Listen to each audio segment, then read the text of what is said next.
Hi, Nick Park here from Evangelical Alliance Ireland. This is our weekly message. It's Friday, but Sunday's coming. And I'm delighted that this week I am joined by Alin Lunca. Pleasure to be here. I'm so excited to be here, and I feel actually blessed because I grew up with you since I was a child, and I look up to you in a sense. So I appreciate you for inviting me, and I'm happy to be here. Well, thank you. Not every guest I have on is as appreciative as thank you. that. Thank you very much. So, Alin, the reason I wanted to talk with you is because you are a Christian, you're a committed Christian, you're an actor. Yes. Yes. You've applied to join the Guards, I understand. So, looking forward to hopefully seeing you in uniform.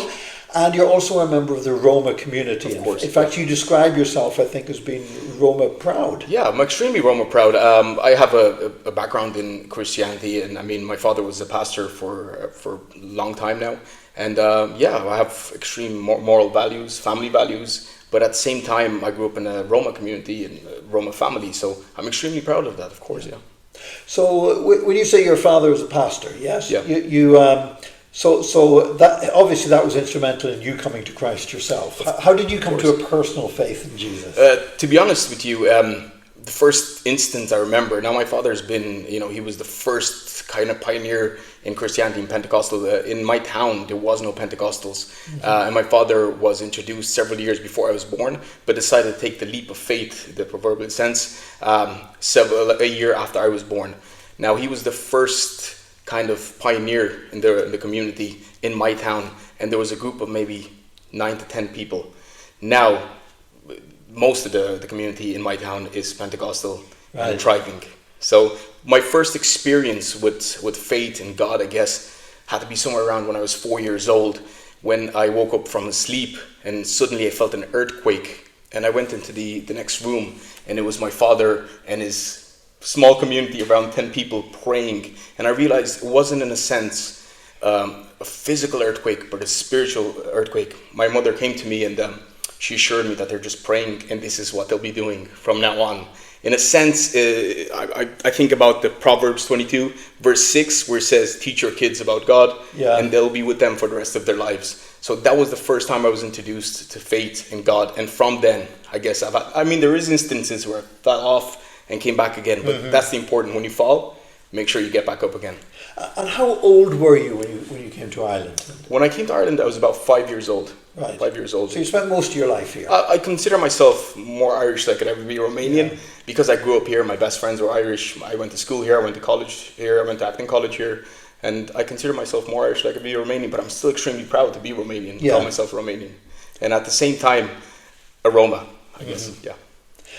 So you went to acting college. So is there anything we might have seen you in? Yeah, well, I've been a part of a lot of commercials in the north as well. I was part of the EU settlement scheme. I did Vikings, Valhalla. I was part of that production. You look a bit like a Viking. Yeah, I had longer hair and a beard going on. But I've did so many stuff I could, and I can't even remember, but I don't like to see my stuff. But I also do voice acting, I do a lot of productions, a lot of commercials that I do. And then the church recently started introducing me to take part. So for several years now, I've been taking part as a voice actor in the Christmas productions. Right. I introduced the monologue. This is in Britannia Church. Britannia Church, yeah. Yes. I do the introduction to the concerts, and I've been doing it for several years. You might have heard if you take part in the concerts. So yes, yeah. And it's, honest to God, I prefer doing the stuff for spirituality than in the other because I get more sense from it. In a sense, acting, you get the financial benefits, but in the religious spirituality way, I get more, oomph. Yeah. I get more oomph from it. So I'm extremely proud to work for God and use my talents for God.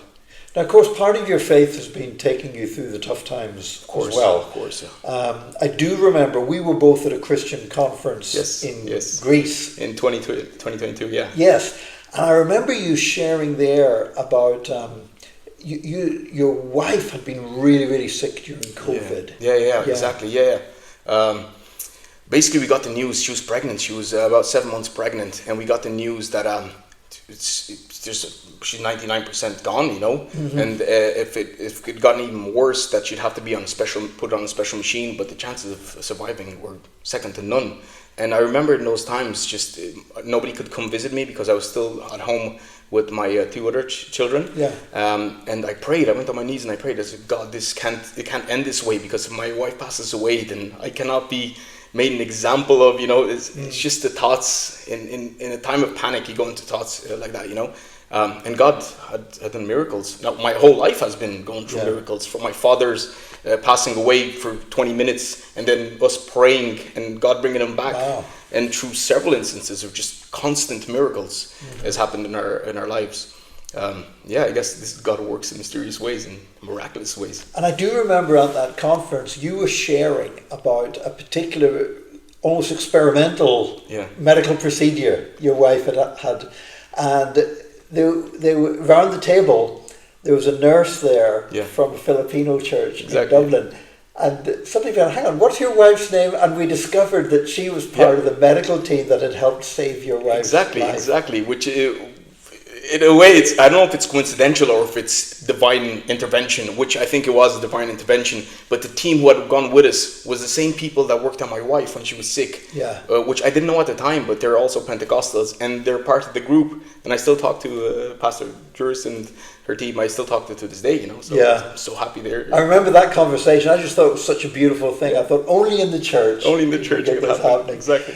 And I think one of the reasons why I wanted to talk with you as well is because obviously there's been some incidents which has been very negative publicity for the Roma community, and I'm frustrated because most people are unaware that God is doing some incredible things among the Roma community, isn't it? Of course,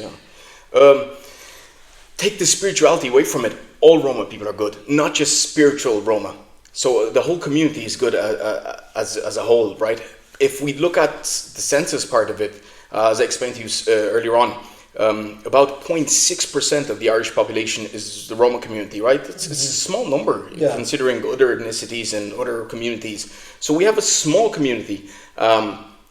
Recently, during negative events, something happened, and we are put in a weird spotlight, in a negative spotlight. It's not just the Roma community that's like this. It's other communities as well. You know, I've recently read about 2 judges who are being, going through some serious accusations. That these are judges who represent the law. Now, why are we so different? You know what I mean? It's every single community has negative aspects to it. I'm sad to see the amount of negative publicity and I guess propaganda going towards the community, and we're all put in the same boat. When currently, as I said, I studied psychology, I'm studying acting, but not just me. I don't want to bring my attributes to this. I want to bring all the attributes of the Roman community. We have people studying neuroscience at the moment. We have people studying psychology. We have people studying programming. We have theologians studying Christianity and faith. And we have an abundance of people who are trying to integrate themselves in the Irish community, who are actually bringing nothing but positive things into the community. And then we're all put in the same boat to be referenced as parasites of the world. And you've read the comments. I'm kind of shocked. And I have children. I'm going on my 5th child now. I respect family values, and I don't want my kids going into this society thinking that the Roma community is frowned upon. I don't want them to hide their ethnicity. I want them to be proud, because we have some communities think that the Roma are the problem, but sometimes we're the solution. And this is what I want to emphasize, and this is why I accepted the invitation today. I want to emphasize that it's not just the Christian, high-valued Roma community who are good. It's the whole lot. We're all good. Every single community has bad people and good people. I mean, evilness is primordial from the start of time, since Abel and Cain. So we have to accept that some bad people exist, some good people exist, but most of us are good in a sense. And I was so impressed, particularly watching this next generation of Roma young people coming through. Exactly. So many of them going to college, qualifying, setting up business initiatives and stuff like that.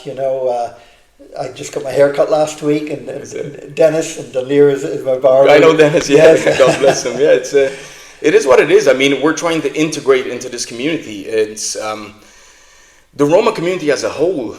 I guess at a certain time we let culture divide us from the general populace. But now our culture is becoming more and more modernized. In a sense, the culture kind of has overtaken everything else, the moral ability and everything else that goes into the community. But imagine, for instance, our culture was for women to have skirts. Nobody's going to hire a woman in a skirt. Same as the Muslim community.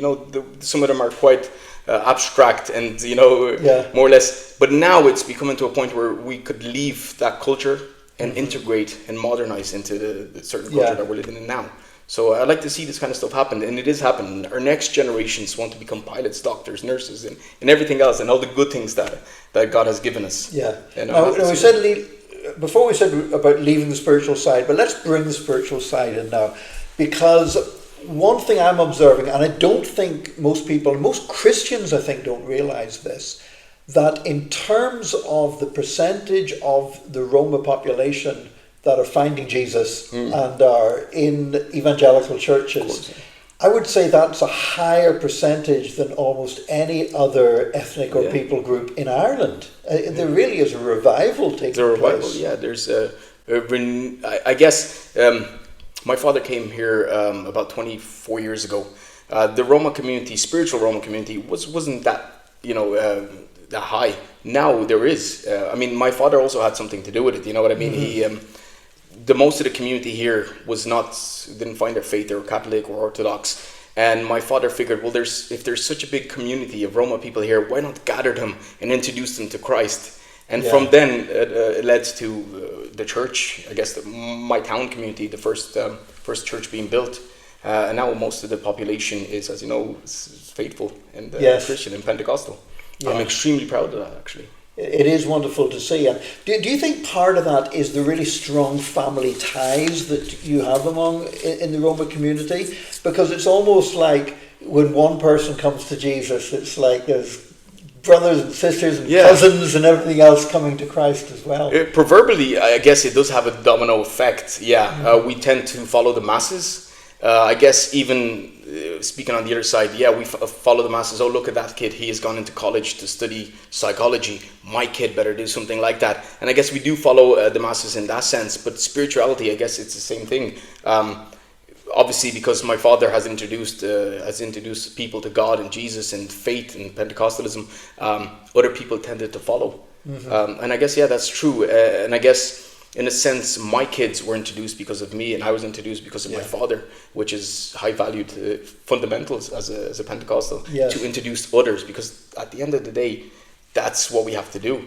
We have to introduce people to Jesus. Yeah. Is there anything else you would like to say? If there's maybe people watching this who, the only thing they know about Roma people is what they see on the TV, and what is there anything you would like to say to them? Being as a Roma doesn't just mean an ethnicity. We bring high-valued fundamentals to any community that we go in. Our background is music, entertainment, and if you read the history of the Roma people, we're throughout all this world. It's not just the Roma people. For example, I want to emphasize this. There's 33 different denominations of Roma, right? That means that there's not just one type of Roma and that's it. Yeah. There's 33 different denominations, which changes from culture to the way we speak, to the dialect, to the mentality, to character. So that if there's 33 different type of communities, then you can't just put us all in one boat. That's not saying, I'm not trying to bring any negative towards it. It's just differentiate these kind of things, And for example, even there's Roma from Slovakia, Roma from Poland, Roma from Romania. It's all different, but suddenly anything negative happens, we're all put in the same boat. Yeah. And I want to emphasize that this is not true. I've recently spoken to 98 FM regarding this incident. Just because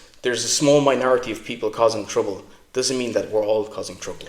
Yeah, actually, I do understand how that feels. I do remember years ago being in England and going into a shop, and there was just a report on the news about a particularly bad murder that had been committed by Irish people. Wow. And I'm standing there to the shopkeeper, and I don't want to open my mouth because I don't want him to hear my voice and know I'm Irish. Right, you feel kind of kicked out of your own community, of your own sense. And I said to you earlier, I want my kids to be proud that they're Roma. I don't want them to hide the fact that they're Roma, because we do bring into the community these high value prospects of our lives, high value aspects of our life, which is our culture, which is our music, which is our fundamentals, which is amazing things that we can integrate to the community itself. As I said earlier, people think we're the problem, but sometimes we're the solution. Imagine a world without culture.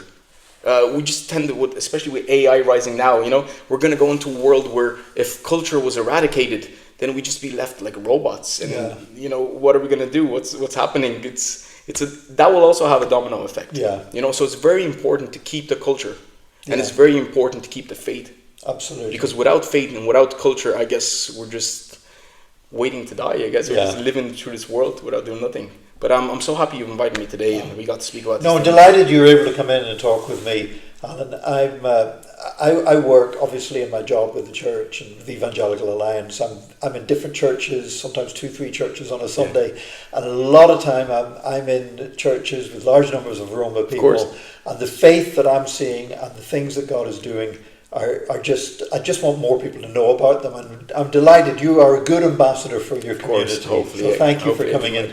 I want to just emphasize a call for unity rather than this destroyment, I guess. It's our time to be unified, because the devil hates unification, and hopefully we can unify together as a mindset and as a community and as people, because at the end of the day, we're all humans. God created us in his image. Amen. Right? So even, it doesn't matter if you're black, if you're Roma, if whatever ethnicity you come from, whatever culture you come from, we're all created in the image of God. And to degrade one another would be degrading God itself, because we are, at the end of the day, created in his image. What a brilliant note to finish on. That's perfect. God bless you. Great. Bless you. So look, thank you to Alin for coming in today, and I do hope you will join us again next Friday for another edition of It Might Be Friday, but Sunday's coming. Until then, God bless you in Jesus' name. God bless you.